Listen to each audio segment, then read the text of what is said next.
Welcome back to the FTEN X Academy on the Round Peg Square Hole podcast. My name is Timothy Fair-Matthews, and we have Laura Everest here today with us. Laura is a founder of consulting services. Laura is the founder of Laura Everest Consulting Services and has spent 30 years leading, developing, and elevating leaders and large teams across the world, with more than a decade at Harrods in London and 15 years in the Middle East. Laura is trained in positive psychology following her accident and has become a certified Gallup's coach, strengths coach. She has recently set up her own strengths-based company for professional development. And Laura is the second part of our resilience series today. And guess what? Today we're going to find out more about her story and what you can do to become resilient. Laura, how are you? Thank you so much for coming on the show. It's great to have you with us. Thank you for inviting me. I'm very happy to be here. I have to say that, it's been a really, really tough time for everybody in the last few months. And I think a lot of people have had their mental toughness really, really tested. But I think what's really important is that when it comes to resilience, if it's not something that was a gift naturally bestowed to you, it really is something that we can learn to do. It's not for a select few. So, I think that I'm just an average person who's become a master at it, and I'm hoping that I can share just a few things to help others today. That's amazing. I think that's really encouraging to hear that anyone can learn to be this way. I know there's a lot of people going through some really tricky times at the minute. You get to obviously work with a lot of entrepreneurs as well in the region. How is everyone doing? Like, have you noticed, is your job become, busier? Are you having to really guide people at this minute? Like, how's things going? Yes, I think there's a lot of people in the lockdown scenario that have suddenly been questioning their decision making, thinking that perhaps their passion isn't where they thought it was. Some people have got really depressed about being at home. A lot of females who feel that they're trying to work and balance home life, and kids doing their educational stuff at school at home now. And it's been a tough time. So although I generally work with groups and organizations, I've had so many people coming to me individually for coaching and wanting to figure out where they're at and how to make more strategic decisions for themselves moving forwards. So slightly different to the norm. Yeah, of course. I guess it's all centered also around mindset as well. And I think that's 80% everything in life, isn't it? If you've got your mind right, everything tends to follow. So, incredibly important topic. And again, it's amazing to have you with us today. I heard a bit about your story, and obviously we're going to share that now and go into it. But you've had some, amazing, I'd say amazing, bad, but amazing things and transformations happen in your life. So please, if you don't mind walking us through a bit about your story and why you do what you do, because I think that would be absolutely amazing to share. Oh, absolutely. Well, as I said, I've been out here, was working as a leadership consultant for a long time. And one of the things I used to actually train on was resilience. And we talk about bouncing back and all these things. And I thought, I've got it nailed. I'm really good at this. And then in my side time, I was a runner, and quite a competitive runner. And I was out training one morning and I was hit by a car and I was thrown 30 feet. My feet came off. I separated my hamstring. I lost half, you can't really see, thank God for here now. I lost half my arm. I had nothing there. I fractured my wrist. I dislocated my fingers. I fractured my back. And obviously, as you can imagine, when you're going out running, you don't go in leathers. So getting taken 30 feet down the road, obviously I lost a lot of surface skin and everything else. So bit of a nightmare. And I don't remember being hit, but I do remember lying in the road and thinking, well, if I'm here, I must have been hit, because, why would I be here otherwise? Yeah. And I remember looking around and thinking, I'm obviously here. Can I move my head? Yes. If I can think like this, there's obviously nothing wrong with my head. Tried to move and thought, nothing wants to move. And then kind of just looked down and thought, oh God, I could just see little bones sticking out. I thought, where are my feet? And I had people all around me saying, stay with us, stay with us. And I thought, where the hell do you think I'm going? And then I thought, God, they think I'm going to die. And I thought, am I? I thought, you know what? No, it's decision, right? That's the first thing. You make the decision, and it wasn't my time. And I thought, no, there will be people who can fix me, and I just have to go with that.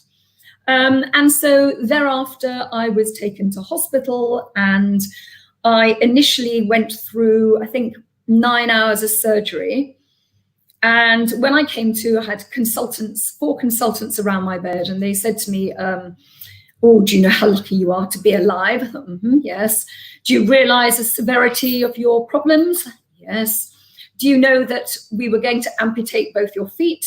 We've sewn them on, but we're not sure you're ever going to walk again. You probably won't move your arm again, and you will be disfigured. You'll need a lot of skin grafts all over. And I thought, oh my days, I've just come round for surgery. And I just thought, let's just see. And I thought, you know what? We don't get to choose our situation, but we do get to control how we manage it. And so I thought, you know what? I have to find a way to cope, and I have to find a way to thrive. And I found that I was doing things that I wasn't really aware of. I started working when I came out of the high dependency ward. When I left the hospital after 12 days like this, I was lying in a bed at home, and clients were coming to the house, and I was organizing things. And I gave my first training in a wheelchair, arms and legs sort of bound like a carry-on film. And I did that 11 weeks after the accident. Oh my God, and wow. The thing is, well, do you know what? It's amazing what we can do. But I have to say that it was there, I've had, in the last 6 years, I've had 16 surgeries. I've had ankle replacements. I've been rebuilt with metal. And during that time too, unfortunately, our daughter was diagnosed with ADD and depression, and went through a very difficult time. My father died. It was just like, whoa. And I was just doing stuff, and people kept saying, how are you so resilient? I thought, I don't know. So I decided that I wanted to sort of find out a bit more about it, because I trained the damn stuff for years. And I thought it just shows, you think you know and you might not. So I went through the University of Penn under Marty Seligman's team, and I studied positive psychology. And I learned a lot of different strategies, which I was actually able to try and put in practice as I was kind of going through stuff. And some things I thought, yeah, that works. And others I thought, seriously, no. And so I was doing that, and I thought, I'm missing something. So then I studied appreciative inquiry. I thought, I'm getting there, I'm still missing something. And then I actually certified as a Gallup strengths coach, because what I realized is what I was doing throughout my whole time from my accident is that, we are all born with a predisposition to be better at some things than others. These are innate talents in us. But often we don't recognize them and we don't utilize them. And yet they are our key source of potential, of our successes. And what I recognize I was doing, 2 of my strengths I found were focus and achiever. And so I was tapping into these tools of mine and actually using them to try and help me cope and help me thrive. And so I really, really learned that when you actually know your strengths, because most people don't know them, they think they do, you realize that we are actually so much stronger than we think we are, but we kind of sit in a comfort zone often of what we know or what we think we know. Mm-hmm. And secondly, if you really try to use your strengths and aim them towards what you need, honestly, I am living proof that you can do things that are not deemed possible. They told me I'd never walk. I'm walking. Okay, I have to wear a splint, no high heels anymore. I can't run. I'll never be able to run. It's a huge disappointment.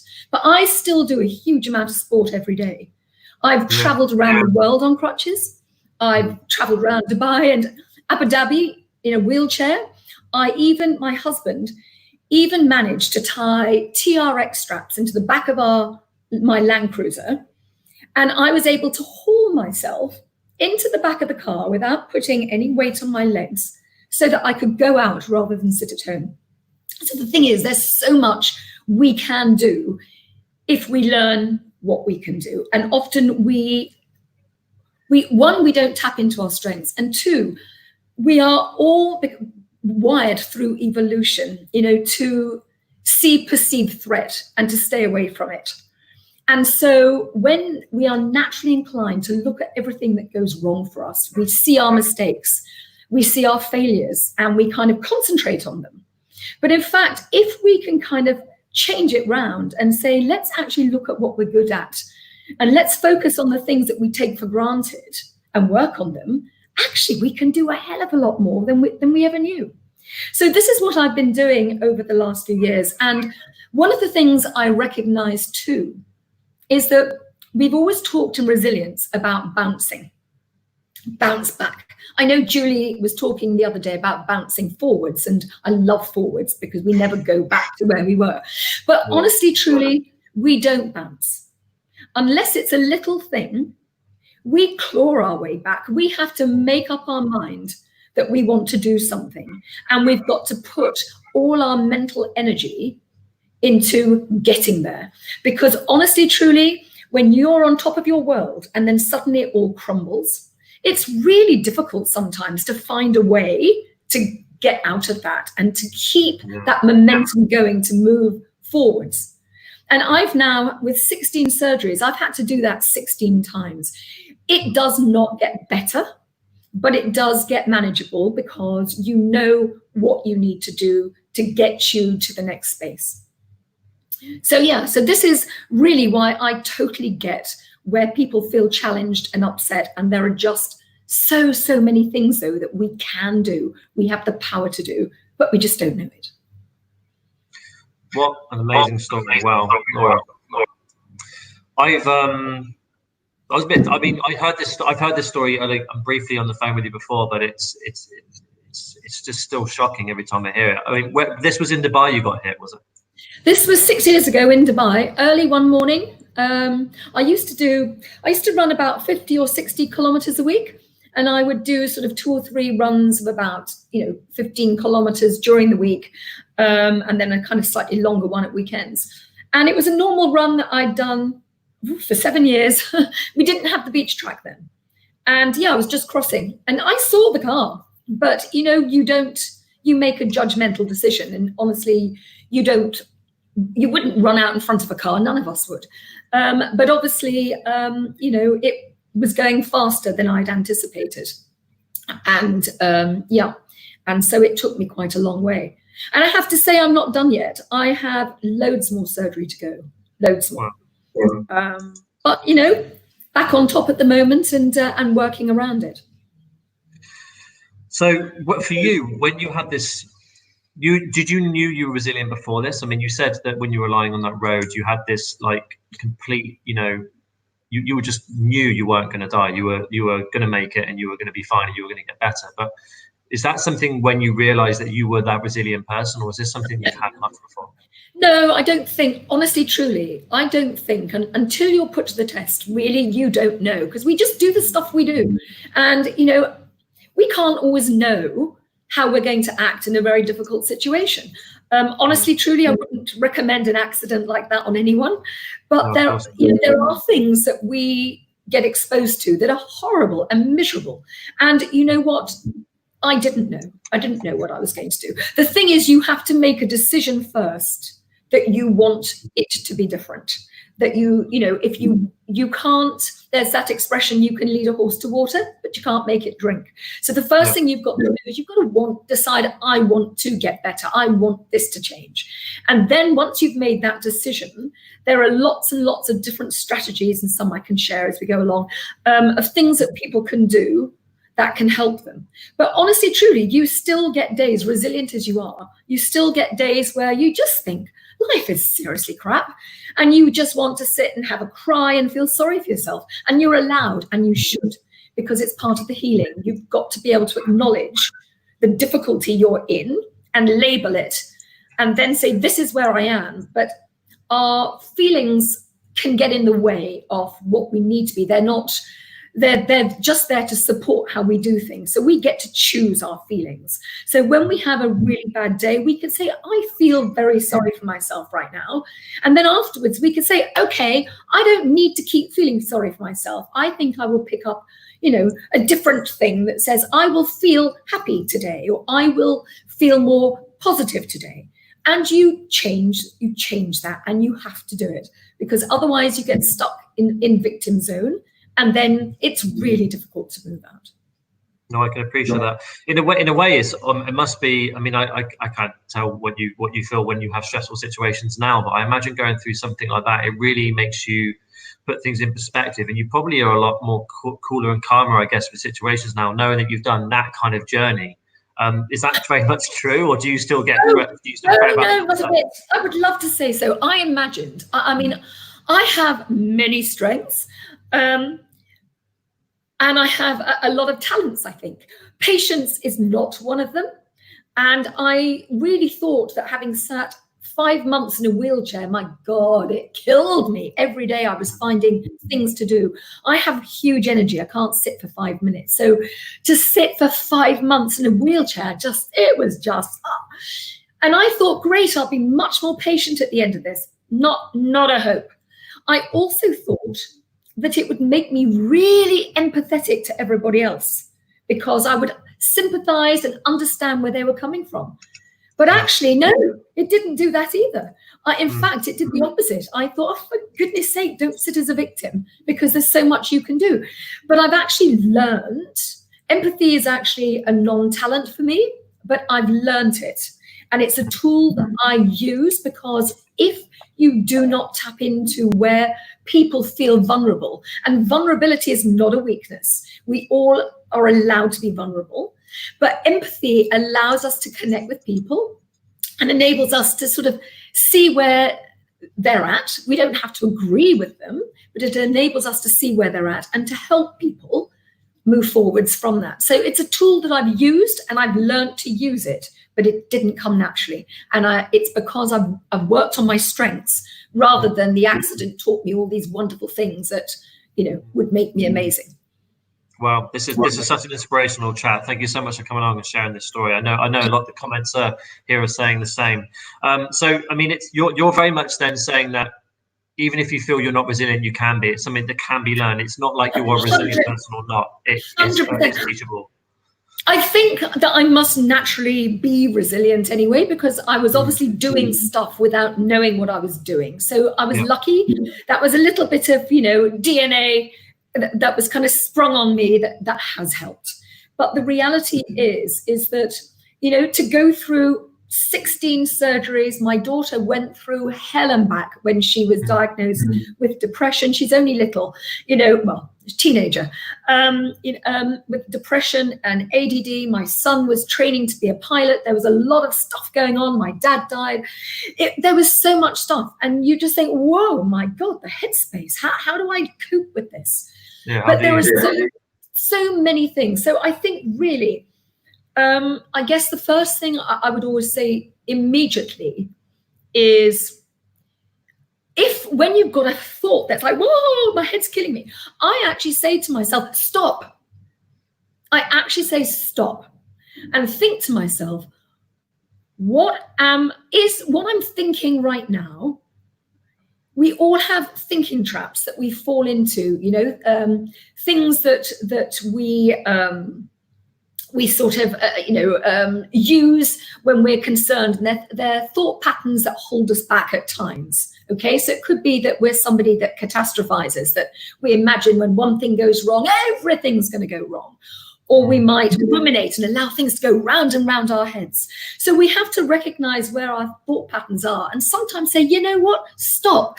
Is this really true? Are we distorting what we're thinking? And what are the negative stories we're telling ourselves about a situation? Because we do. We are really hard on ourselves, and we tell ourselves some really mean things about ourselves. We actually say, stop it. Is it helpful? Is it true? Is there a different perspective? Am I being fair? Because normally there's a better perspective to see things from.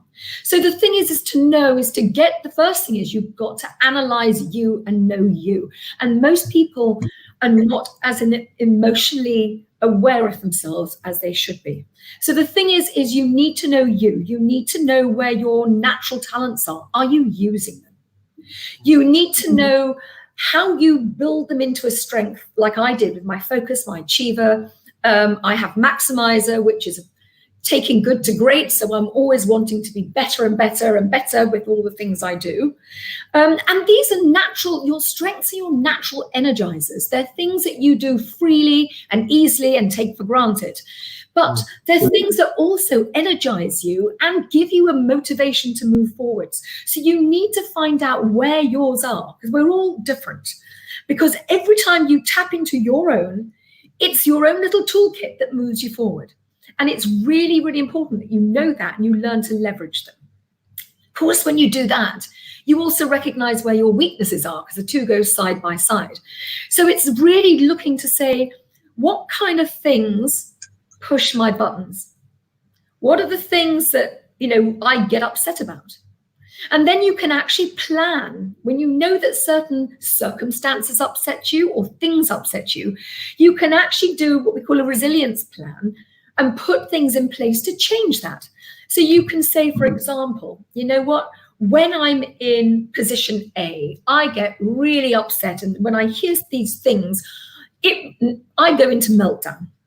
So then you can say, okay, I don't like to be in that space. So what then could I do differently? If I was in that space again, what could I do differently next time? Just a little thing, so that I could either prevent that happening or I can find a way to cope with it better next time. So then you write down a small thing. Instead of this, I'll do that. So when this happens, next time I will do that. And you can practice that. It takes time. But God, after 16 bloody surgeries, I've been practicing that and practicing it. And it does help. So you can do that and it helps you cope with various things. But you need to know your trigger points. So if it's not something you've analyzed and you just kind of feel the reaction and the tears and the panic and the frustration, you need to rewind that and go back and say, what is it actually that was upsetting me in that story scenario? What was the thing? Because when you can label that thing is when you can start putting things in place to make changes to manage it better. Okay? So that's definitely, our thinking traps. Know what catches you out. Know the negative stories. They are terrible. How do you challenge those and reframe them in a way that's far more reasonable for what you're doing? The other things are, to me, and I'm a mad Simon Sinek fan anyway, but I'm always preaching on to people about know your why. And I think that whatever we do in our lives and whatever we decide we want to do has got to come from something that is passionate in us to do. And if we can figure out what that thing is that we really feel strongly about, we need to make a note of that, because not only is it just a goal that we're working towards, but do you know what? I have found that when I'm in a really bad place and I've maybe had a load of surgery and I'm in a huge amount of pain and I'm trying to do work at home and I'm managing everything else and I'm thinking, why am I doing this? I go back and think, what's my why? Why did it matter so much to me? And it's like an invisible rope, if you like, that you can hang on to. So when you're feeling really rubbish, you can say to people, I want it because it matters because. And it's a brilliant motivator to help move you forwards. So if you don't know, ladies and gentlemen, whoever's watching, if you don't know your why, find your why, because it is really, really imperative to help you motivate yourselves moving forwards. Oh, amazing. We've a couple of the last talks we've had have been very much centered around this. I don't think enough people really sit down and think, what am I doing? Is it really what I value? Is it what I do? I mean, taking a pen to paper is the power of it. It's such a useful thing, especially when it comes to this, finding out your why, your strengths. I mean, for me, I couldn't list you my strengths. I haven't even done the exercise. So it's super interesting to know. I know that probably makes you completely cringe. But I mean, it'd be interesting to see who else. I mean, anyone who's watching, feel free to list your strengths. Would love to hear them. I'm going to have to, we normally save questions to the end, but I'm going to have to go through a few of these because you've got some people really engaging. So if you don't mind, I'm just going to throw to a few now. Not sure who's from this, but someone said, do you think, Laura, is one of the strongest qualities is actual positivity? You can be resilient, but if you're not positive to look at the challenges as a possibility to thrive, then will that be the same result? Okay, so positivity actually is a strength, Not everyone has it, okay? I think positivity is important. Positivity isn't an action, it's a feeling. So you still have to work on that positivity to turn it from a thought into something that's going to be actionable for you. But I think the one thing mentally that our brains cannot think of a positive thing and a negative thing at the same time. If you try it right now and think of a negative and a positive at the split second, you can't do it.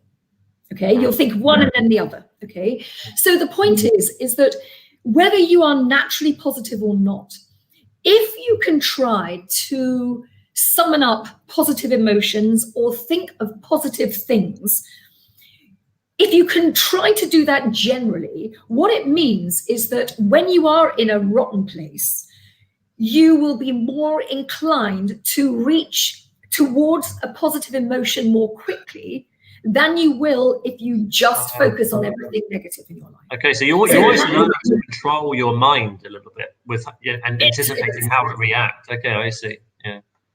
You can completely control. Let's be honest. You know, anyone at all who's followed anything in emotional intelligence will know that when we're triggered, we have what they call an amygdala hijack. And it means that reason goes out of the window, or everything goes to save us from what we perceive as a threat. And we get ourselves psyched up to deal with that. So some people will go into a freeze zone. Some people will fight. Other people, you know, will lie down and play dead. It's different for everybody. And we all will do that because it's instinctive. The point is how fast can you recover from that? And that is where... That's what's really, really important, is that timing to get yourself out of it rather than being stuck in the moment as a victim. So another of the things that I really think is very important, and Julie mentioned it a bit the other day, is I'm always preaching on, I'm sure everybody has watched or read 7 Habits of Highly Effective People. Okay. And Stephen Covey talks about your circle of influence. I mean, but people don't use it enough. And for those who don't know it, apologize, I'm just going to explain it. I'm sure many of you do know what I'm talking about. And that is in our circle of concern, we have a million things that worry us all the time. You know, those little things that when you go to bed at night, they all come back and you can't sleep and you're thinking, we can't necessarily manage all of them. What we have to do is to look individually at all the little things that worry us and draw a little kind of inner circle, if you like, and say, do I have any control over X? Do I have any influence to change it? And if you do, you kind of move it into that inner circle.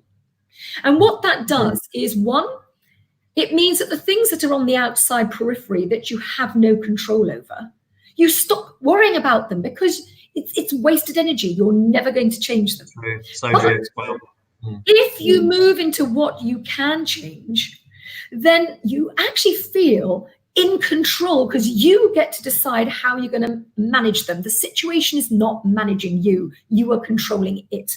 So then you can start to make little changes around that.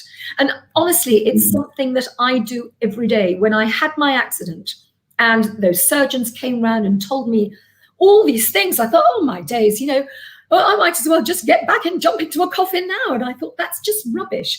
And so I did a circle of influence. And I thought, what do I need to do with my right ankle, my left ankle? I had cuts and I think I had 70 stitches in the first scenario. And honestly, truly, everything was a mess. But I put each of my issues into a separate little area and thought, what one action can I do to change it? And then when you've done that, you write, as Stephen Covey says, you write your victory list. You put it on a piece of paper, not on a computer. Actually, you write on a list, what did I just achieve? And it could be just a stupid baby thing. But that little thing, that list, every time you do something else, that list grows longer and longer. And when you're having a really bad day and you're thinking, I can't do anything, you look at that list and you think, yes, I can. And it's a brilliant way to keep, moving you forwards into your control seat. Wow, such a useful tip. Thank you, Laura, so much. Sebastian's been watching, and I've noticed he's been commenting. He's just said, this is such an awesome interview. The most important yet often missing aspect of a person's development is the development of their character. That strength of character is absolutely vital for overcoming insane struggle and impossible odds. I know Seb, he has talked about this in a previous talk, but he also had an accident, where he thought, he wouldn't be able to walk again. And he now uses that story quite a lot to kind of, drive what he does. So it is, these accidents, as awful as they are, they really kind of, show testament to your character if you pull through. So yeah, that's amazing. And honestly, this is why I do what I do, because I realized that in actual fact, that I was resilient. I am absolutely passionate about people understanding where they're strong and where they have the best potential for success. It's my driving force. And in fact, this accident actually brought it home to me. So, for me, it's a case of why waste a great accident? I've learned so much from it, and I've done so much because of it. So, silver linings, right? I know. It's horrible as it sounds. It's almost like, can you imagine how you would be in terms of your mindset and how, I guess, not successful you would be if you hadn't had the accident? As much as that's an awful thought to think, imagine if it didn't happen. You are here because of who you are and your mindset, and look at, like you said, the victories and the things you've achieved. It's amazing. It's almost hard to be a little bit annoyed, I guess, with it, but I guess that's the best way to look at it. I think also the thing is to recognize that, what, as I said, I'm not out of the woods yet. I've got a lot more surgery still to go through. I've got some metal work in my legs that have to come out. I have got so much damage. Every time I go to a doctor or any specialist, they shake their heads and say, we don't know how you're walking, but I am. And I'm I do a lot of stuff, and I'm sporty. But the point being is that, what I'm saying particularly is that you do not just need to have had this gift of resilience bestowed on you. It is really, really possible. You just have to keep practicing the strategies and keep working at them and chipping away at them, because you don't bounce. This whole thing of bouncing is rubbish unless it's a very little thing, because we all know when we're challenged, it takes grit, it takes perseverance, and you've got to work really, really hard at it. And it's very important for people to really understand that you're allowed to be vulnerable. It is not a weakness to be vulnerable, but you do have to learn how to manage that. Otherwise, then you become a victim of your circumstances. No, so true. Shivani's got a really, I think, relevant question. I know you're kind of answering it already, but Shivani says, can inner strength and resilience only be learned if you go through hardship? Which I guess is quite a good question. How do you make ourselves strong and resilient? Because you never know what life has in store for us. So let's say someone hasn't gone through something that, maybe someone's not had a really hard thing happen to them yet. They're maybe concerned about how resilient they would be. What would you say then? I think really we have all, when I've done keynotes and training to huge groups and for ages and ages and ages, and I don't think I've ever been in a room where somebody doesn't have their own story of a time when they've had a rough time somewhere. We all have a story. The thing is what you need to do is to go back and look, how do you think you dealt with it? Yeah. What did you think? How did you manage? I see people that do get stuck in victim zone and they think they can't get out of it. And I my initial thought is, oh, for God's sake, of course you can. And then I think, no, empathy. And then we go back and we talk about, where are you feeling stuck? What is it? And honestly, truly, I think, as I said, the inner strength thing, most people don't know.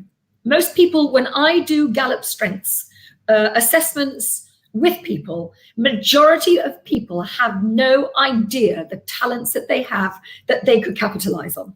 I've never worked with anybody who knew all of theirs. So, it is one of those things that I think that when you know what you've got and you know what you're dealing with, you push it and you work with and make yourself the best in your unique way.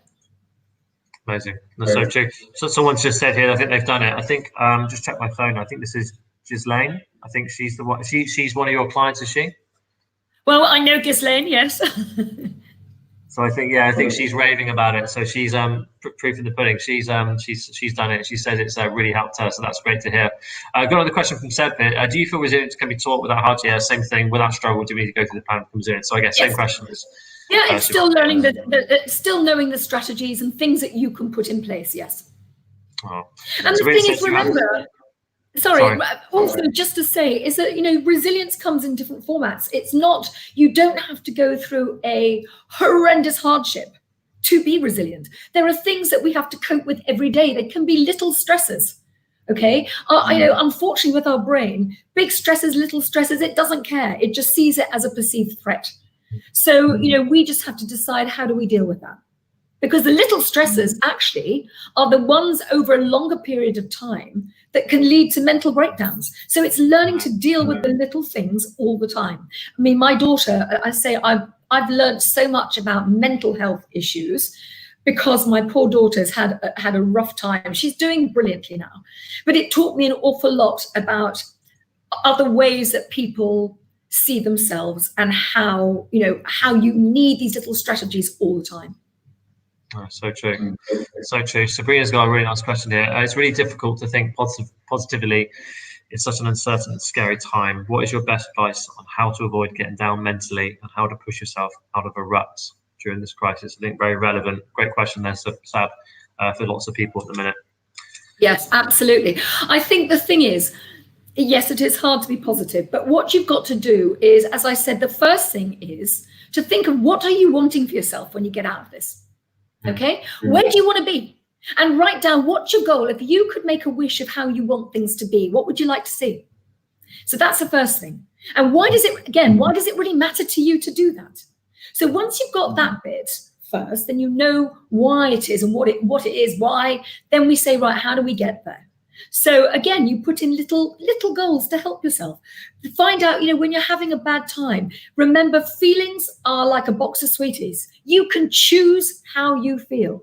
It's not something that we're stuck in. So when you're having a bad day, yes, feel sorry for yourself for a bit, but then spit that sweetie out and take another one that will, and so that you actually put yourself in a different frame of mind. We choose our behaviors. So it's really important that you know that, firstly. The thing is then put little goals in place, little things you can do. Look at your circle of influence. What little thing can you change? True. And just chip away. It's not about taking great strides. It's little steps every day. And some days are going to be rubbish. Accept that. Eat the ice cream, smoke the cigarette, drink the wine and feel sorry for yourself. And then the next day, get back on, because the ice cream will just make you fat. It's not going to solve your problem. Okay. So just put little goals in place and then victory list. That's such a great one. I love it. I work on that almost every day. Wow, that's so good. So good. I think you've answered the question. She just said thank you. Seb say it's so true. The little things do become the big things. I think that's, it's very hard as well. I guess, we've got to give ourselves credit. I mean, this is a very unusual time, isn't it, that we're in? Usually when people are locked at home and they're trapped in their head more than they normally are with distractions, it can be very, overwhelming, I guess, especially when dealing with hardships, financial stress, if the business is not doing well. And I think a lot of people are going through that at the minute. I'd really like to kind of know a little bit more about what you do in terms of the actual process here. So have you shared a lot of this now, or in terms of the Gallup Strengths coaching, how does that begin? Tell us a little bit about how you go around doing that with someone. Okay, so mainly I work with organizations, I work with teams, I work with a lot of senior leaders, and it's really it's being able to have deep understanding of yourself. So how it begins with the Gallup assessment. And honestly, over 30 years, I'm that old, after 30 years of being in corporate and in training and working with large teams at Harrods and everywhere else, I reckon I've probably trained almost every psychometric test there is to be had, okay? And I can honestly say that Gallup Strengths is, if you do nothing else, it's the one that you should do, because all the others, with possibly the exception of the positive psychology, they call the VIA strengths, everything else sits inside the Gallup Strengths. There's been, I think, 80 years of research and data to back up the whole of the strengths process. So the idea is that when you do the assessment, Gallup have recognized that there are basically 34 areas of talent that anyone can have. Okay. And what it does is when you do the assessment, it points out to you, what are your natural go-to ways of doing things? What are you, what's your key way of thinking, your key way of behaving? What are the kind of your little tools that you're always using to be you? And so it lists your talent from 1 down to 34. Your top 5 is really your really strongest area, your top 10 pretty much as well, all the way down to what's at the bottom. And the bottom is not a weakness. The bottom is, I guess, is like your blind spots or things that you would never think of doing. So what we do is we look at these first, and you have a 1 in 33 million chance of having the same top 5 in the same order as anyone else in the world. So it really is a very much like a genetic fingerprint.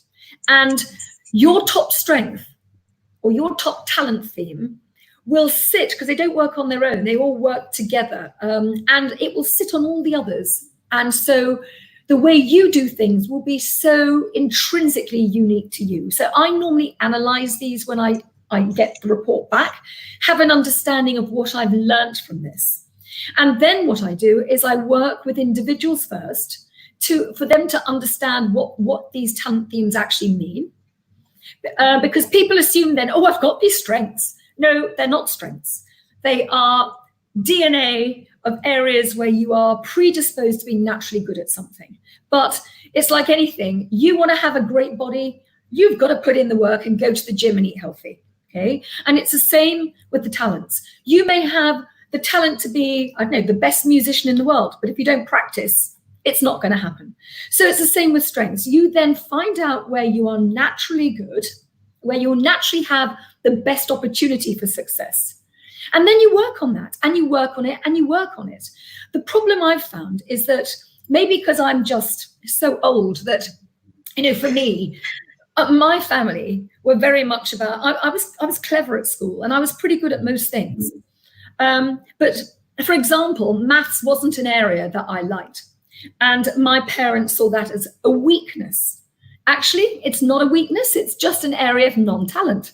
I was brilliant at English and art and music. But my parents said, well, you're really good at that, so put that aside for a bit. And now let's make you good at maths. But the problem is, it doesn't work like that, actually. You can't trade off one by the other, because actually where there is a non-talent, you can work at it really, really, really hard, and you can become passingly good at it. But if someone else has that as a natural talent and they invest in it, they'll always be better than you. So that was going to be one of my questions next. It was going to be, if you can really fine tune and work out what your strengths are, do you give your weakness focus? Because in a way, yes, as business owners and entrepreneurs, we must learn to delegate, must learn to be the CEO of our business, must learn to not try and do everything, because there are some people here that own businesses that are very good at finance, and then some that shouldn't touch it at all. Absolutely. And then, like me, I'm terrible at finance. I don't even want to look at a pair of books. I don't want to do it. So I guess in a way that's almost encouraging with the way you should behave in your business. So you very much agree that if you have a weakness, highlight it, be aware of it, but don't put effort into it. Well, I tell you what, in fact, I'm just actually writing a thing, because I put a lot of stuff and tips and things onto LinkedIn every day. And I'm actually just doing one on weaknesses, because people don't understand weakness. They think it's the opposite of strength. Actually, the opposite of strength is a non-talent. Okay, it just means it's not an area you were naturally bestowed with, but you have lots that you are. So the thing is, if you work from where you are, you have potentially opportunities and you invest in those, that is where you're going to shine and be at your best. What happens, a weakness is something that gets in the way of your success. So it could be that maths is a non-talent for me. It becomes a weakness if I then try to do sums and I'm getting them wrong, so it's how you apply it. Okay, so then you've got to decide if you've got an area which is a non-talent or a weakness, something that really you hate, and you really don't want to do it. For me, like you, finance, or anyone gives me anything on a spreadsheet, it will never be looked at. I just don't work in that way at all. So what then you do is you decide, how do I need to manage this? And it could be that if it's something like a financial thing, for example, that you hate, you can get somebody else, delegate it to somebody who can do it. But what you have to be aware of too is that we may have within us the ability to mitigate around those weaknesses. So for example, I work with a very, very senior leader a lady who is, she's got unbelievable energy and she's brilliant. She's the general manager for a very big company, and she is what we call an executor. She gets stuff done. She's really, really good at it. But she says to me, oh my God, I can't do relationship building. I don't have any talents in my top 10 and I can't do it. And I said to her, but actually, you're married. You have a family. You have friends. So you are building relationships. The point is, some people may do building relationships by group hugs and singing Kumbaya, and others do it in a different way. So for her, she is an unbelievably good listener. And that's how she builds relationships. She listens to people's issues and problems and she helps them solve it. That's how she builds relationships. So the point is, we may have a void in certain things, but we can find other ways to get around it. I hate tidying up. I hate it. But arranger is one of my top talents or top strengths. And arranger is organization. So I so hate mess that I will do the tidying up because I want to see the effect afterwards.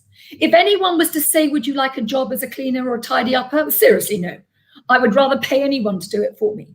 But I don't like the mess. So I will dip into other traits that I have to say, okay, manage it because you will feel so much better because your arranger likes everything in place. Okay, so the point is, we can use our talents and aim them in a direction to kind of help mitigate weak areas for us. And if it's an area we really, really struggle with and we can't, find somebody else who can. That's the whole thing about complementary strengths. Work with somebody else. I've always done this as a leader. You know, when I work with big teams, the first thing I say is, look, I can tell you what I can offer you. I can give you this, and you come to me and you know that you'll always get this from me. However, I am absolutely rubbish at this. So I'd like to know which of you are brilliant at that. Great. You take ownership for that bit then, and I'll know I can come to you for that, and then we've got it covered. And that's the way to build the teams and to help each other get through. Wow, it's actually an amazing culture building tool. Actually, if you think about it, if everyone in your company did a Gallup strengths test, you could almost, you know, some people might be in the wrong roles. You could find an easier way to leverage everyone's efficiency, and then not to mention as well. And Nancy mentioned this yesterday. Everyone's values might be in alignment. So it seems almost. I can see why you would be booked by corporates. This is almost like a no-brainer if you think about it. Well, do you know what? Actually, of the top Fortune 500, 90% of those organizations are Gallup strengths based. Really? And the point is why I work with organizations, because you know what? I work with people and they say, well, we've got, you know, what problem can you fix? And I said, look, firstly, we've got this issue, we've got that issue. And I said, look, firstly, get strengths done for everyone. Learn to see what material you've got. Because when you can see what you've got, you can then say, okay, I've got this problem. How can I elevate who I've got here, move them like a chess piece to compensate for the problems I've got? And more than that, it's not just about fixing. I've seen, as a leadership consultant for years, I have trained hundreds and hundreds of leadership journeys for people with mostly success, but strengths gives you 100% turn on ROI, because what it does is, rather than shove everyone on the same courses, if it's not a strength for you, you're not really going to tap into it. But you have areas, once you know where your strengths are, you then know perhaps time management is a weakness for me. I need that for my job. Right, well, then there's a focused training session you need to go on. You are perhaps really have great potential as a leader. Okay, let's look at where your authentic strengths are. How do we make that happen more? How can we build that so you become an even better leader? So it's a development tool that's very, very focused. And that's why generally I work with organizations and teams, helping them combine their strengths, and with leaders, helping them build their own unique profile, because there's not one way to lead. So we figure out how that's going to work for individuals. So true. Well, in a way, do you think doing this Gallup strengths test may get people to maybe pivot industries, especially in this time? Like, have you ever had people do this and then realize that they're in the complete wrong job, especially if they've gone through their why for the first time? Is that common? Yes. I've had some people who have done a job because the families, there are certain cultures where their families are quite keen that they will be an engineer, a doctor, or a lawyer. So they followed that route because they're clever. Or I've had some people that have gone into business because we can be good at things, but it doesn't mean it's a strength for us. A strength is actually something that energizes us and we do freely, easily, and we're passionate about. Okay. So the thing is, some people have gone into jobs because they've fallen into a job and they do it. And then later on, they're wondering why they don't feel the love. They're not feeling the passion. And often when we do strengths, they've suddenly said, this is where my passion is. Gosh, why am I doing this? I should be doing X. And I've had, during the last couple of months, I've had a couple of people who have been in exactly that position, who have changed their job. I don't know if one of them is listening here today, she might be.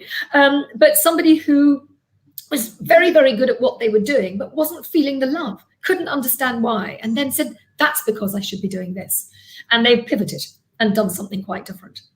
So it depends, but I think what strengths does is it just helps you focus on where you are naturally good and where you have the greatest chance of success. And it's just making sure you're investing in the right parts of it. Otherwise, you could be wasting time doing something and just being okay. And I hate average. To me, if you're going to do it, be your best self or don't bother. No, so yeah, do it right now. So yeah, really, and everyone should be doing their best work right now. For you to stand out, there's so many factors to why you should be putting out your best work. But if you haven't got that why and your strengths correct, then you're right. I completely agree. I think it's also really important to say that there are a lot of people here who have kids. And I think it's really, really important that we also try to help our kids find their strengths and help them be resilient, because this is something that they need to learn from a young age. There are so many social pressures on everybody now.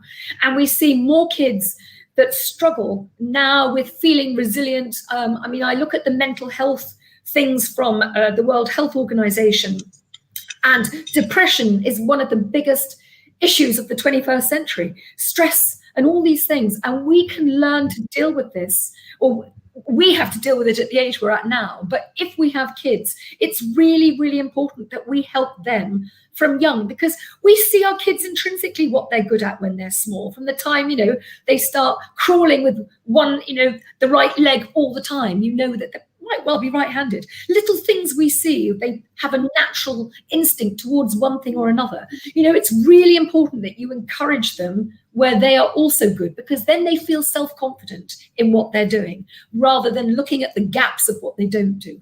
So parents out there, do think about that, because I've done that with my kids and I found it to be really helpful.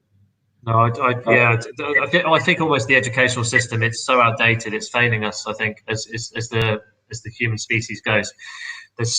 None of this stuff is taught, and I'll be honest, I've never even heard of the Gallup strengths test before I met you. Never even heard of it. I know. It seems so fundamental now. It seems like one of the first things I'm going to do is get our team to do this, because I'm just curious to see how we're all different. And and you're saying there's 35 different strengths. Is that right? You're saying that you can categorize it in that way? There are 34 key areas of talent. Right. And the combinations of them are, there's thousands, but Gallup have been analyzing and putting all their data together for 80 years. And it's so clever, I wouldn't know how to do it. But when I normally do strengths with people, or I come out with their profile and I talk to them, and they're often people that I've only perhaps met a couple of times, said, can we do this, please? They say, oh my God, it's like you're sitting in my head. And I'm not a magician. I'm just analyzing what they have done through the assessment. But how I found it also really useful is, for example, let me take my husband, for example. So I've been married for nearly 30 years. And my husband and I are both strong personalities. And in fact, I think Or back in the day when we got married, I think people came to the church to see if we'd actually make it up the aisle, because we were both very opinionated, and they said they'll never do it. But we have, and it's all good. But one thing I realized is that, there were certain things that we get really mad at each other about. And I'll give you an example of one. So a couple of years ago, for example, we needed some garden furniture. Okay. So we talked about it and decided what we thought we needed. Said, okay, good. Went out, looked. As a maximizer, I want to be sure I've got the best. So I will look at a few things and my husband will say, but you saw that one earlier. Now you've come back to it. I said, yes, I need to be sure it was the best one to choose. Okay, so that's the first problem. Anyway, once I saw what I wanted and he saw it, we said, yeah, that's it.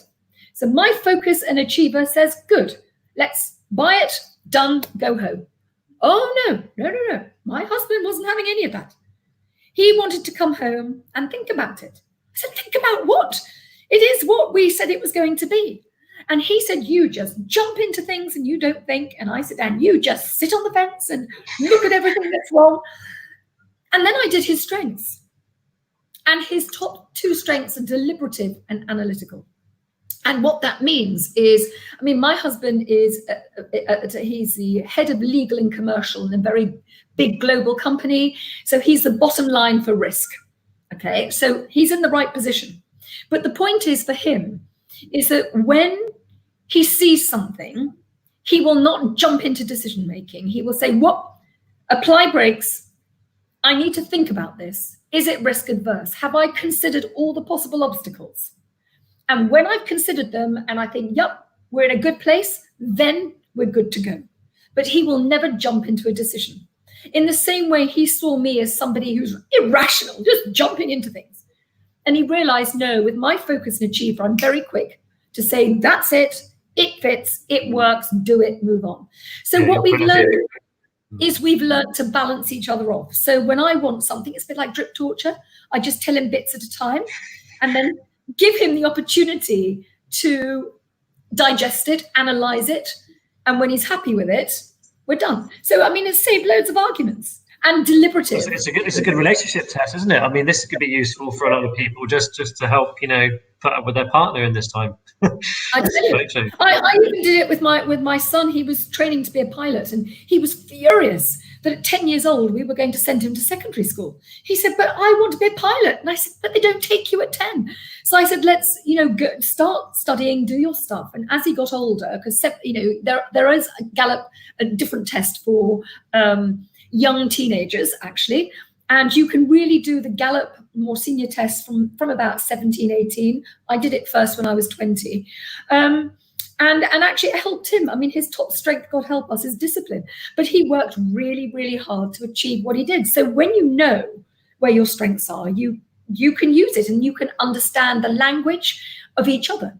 And it helps make things so much clearer about what you can expect from somebody and what they need to succeed in what they're doing and where they're going to really upset you at times. And you've got to be ready for that. Wow. Amazing. It sounds like a no-brainer that everyone watching should do this. Amazing. I think so, but it's each to their own. Of course. We've got one interesting question from James here. He says, do you have any tips or techniques to help people who merge individual unconnected problems into one big unsurmountable? Obviously, I think you talked a bit about that earlier. It's probably not a wise thing to have one big focus. It's to focus on the little things. It's a bit of an expansive question. Yeah, I think what people need to do, sorry, I'm not wearing glasses, I'm trying to read the small print. I think what people need to do when you see individual unconnected problems, I would be inclined to take one problem at a time and say, what is it in this? What are all the things in this that are concerning me? And just deal with one thing at a time. So have a look at all the things that are concerning you within that. And then think that circle of influence. Do I have control over changing this? Okay. So don't look at the big picture. Look at one bit at a time. Okay. And work on a little bit at a time. I think when I had my accident, it was too much to look at the big picture. I couldn't have worked through it. So you only focus on little bits at a time that you change. And what I would suggest you do is that look at the thing, start with the thing that's giving you the most pain. Now, mine was physical pain. It doesn't have to be physical, but there'll be something that perhaps you're feeling particularly, sitting on the edge of your seat about. Choose that one first. So work on the one with the most pain and then work your way around them, one thing at a time. Don't try to look at the big picture. It never works. Very true.